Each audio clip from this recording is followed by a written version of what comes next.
Hi guys! Good afternoon! Magluto lang tayo ng itlog. Wala na kami budget.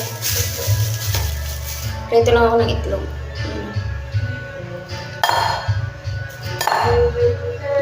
Nakakatakot mag-video mga kainday kasi nga may tugtog. Baka makapiright ako. Pero ano ko na lang to i-edit.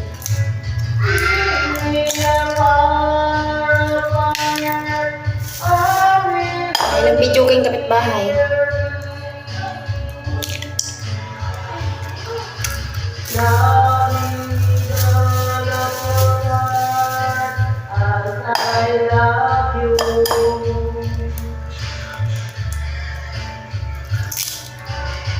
Na ano ko sa cellphone na ano ko sa ano kasi nga hilig ko naman kasi manood ng mga yung si Elias ang bagong sumikat, manager niya, binabati ko siya pati mga anak, pati anak niya.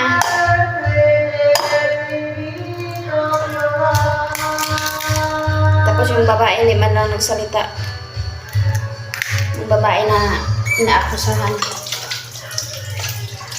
Ang wala lang sa kanya, hindi man lang siya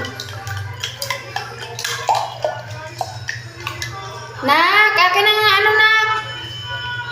Prito lang ko ng itlog kasi nga wala na kaming budget. Pamasahe ko, baon pa nila.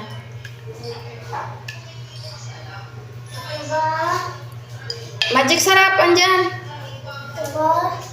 Pati mantika.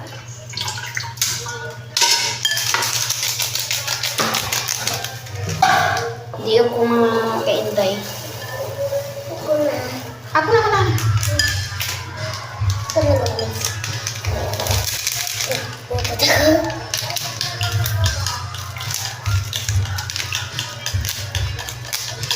Naakusahan pa ako mga kainday nga nagluta, ano daw ako, nagpagluta. Umitim nga ako mga kainday eh. Ano talaga yung mga tao ngayon, wala nang ibang ano. Wala nang ibang tao na.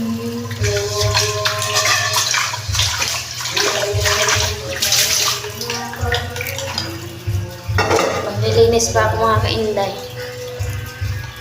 Magic.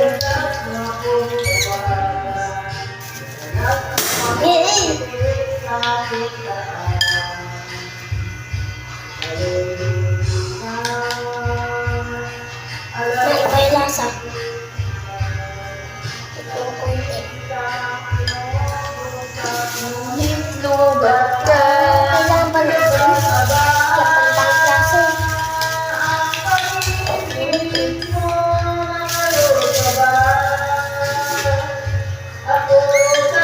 wala na akong grocery mga kainday. Hindi na ako nakapag-grocery kasi nga kakabayad lang namin ng bahay. Tapos may binabayaran pa ako. Kaya yun. Hirap ng buhay. Kasi nag-grocery. Kahit anong trabaho mo kung Kasi nag-grocery kayo? Ha? kahit anong trabaho mo, wala pa rin. Lalo mo ano ka lang. Bayaran sa bahay, kada kilos mo pera. Ba't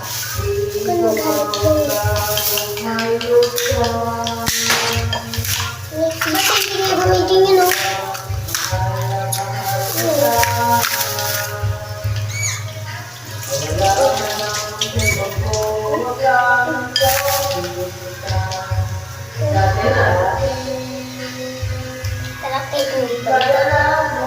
Nag-ano ako mga ganda, nahirapan ako sa trabaho. Nahirapan ako ngayon sa kalagayan ko.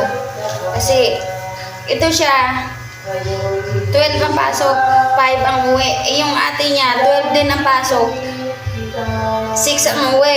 Siya na una lagi sa bahay. Siya lang mag-isa yung wala silang kasama dito sa bahay.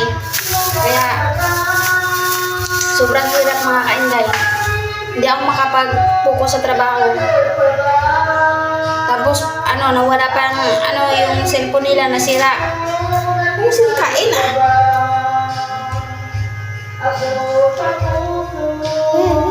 Nasira pa yung cellphone niya. Ang hirap lang talaga yung mga kainday kasi ang nagpasa pa na sila, hindi sila sabay uwi. Kaya pag nasa trabaho ako, nag-aalala talaga ako sa kanila. Ulam namin maitlog lang kasi nga wala na kami budget mga kainday. Nahirapan ako sa kalagayan ko kasi nga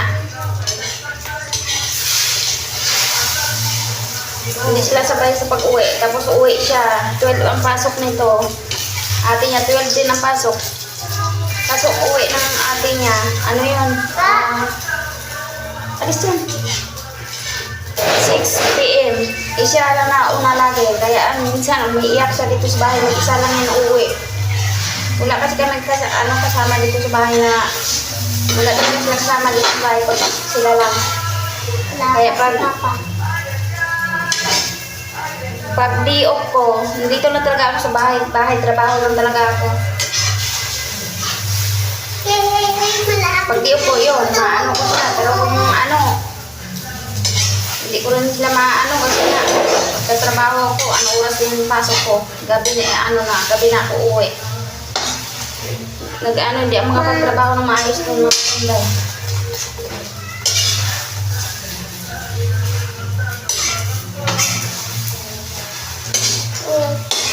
Pero nasira ang cellphone nila, Diyos ko. Umiiyak-iyak na ako dun sa sa trabaho ko. Naalala ko talaga yung mali ko dito. Nag-chat yung kapitbahay namin, sabi niya, sino ba kasama ng anak ko daw? Sino daw kasama kasi umiiyak daw, lakas ng iyak. Eh, buti naman sila. Yung kapitbahay ko, kinuha niya yung anak ko. Itong bunso. Dinala sa kanila. Sabi ko, ibalik mo na lang pag andyan na yung ate niya.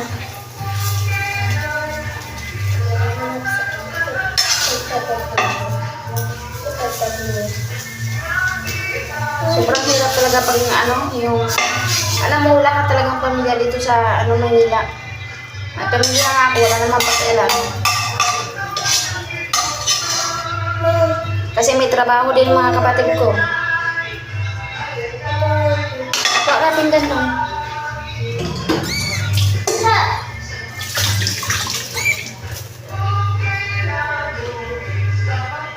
Hindi pa luto eh. Kenapa? Hindi na ito makaluto yung siya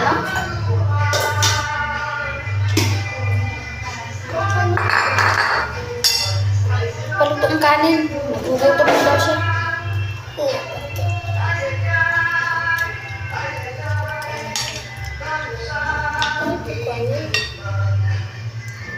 Maliit lang kayo. Wala tayo ulam mamaya.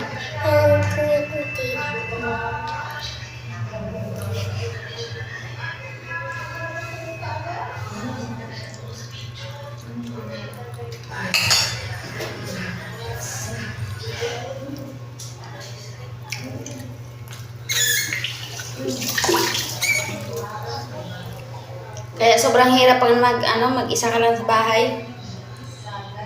Lalo na may mga anak ka, iniisip mo na talaga ang kalagayan ng mga anak mo kasi puro sila babae dito sa bahay. Tapos siya lang mag-isa dito uwi ng mga 5. Pinapadala na lang yan na susi. Naman siya, marunong din naman siya, kaso lang takot siya dito sa bahay. Lalo kung mag-isa lang siya. Sobrang hirap mga kainday pag ka lang talaga. Lalo pag single mother ka. Wala. Ang hirap.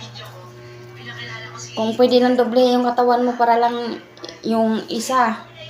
Mo sa mga anak mo. Pag-aalaga mo. Tapos yung isa. Mo naman sa trabaho. Kasi kung di ka magtrabaho, wala kami makain. Wala kaming budget dito pag hindi ako pang-gastos naman araw-araw. Bayaran pa sa bahay, bayaran pa sa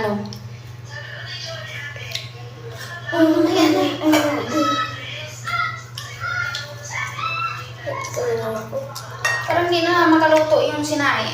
Yung rice cooker natin. Kaya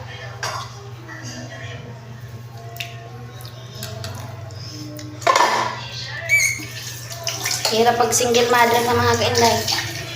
Parang gusto mo na doblehin yung katawan mo kung pwede lang. Mangyari yun. Wala.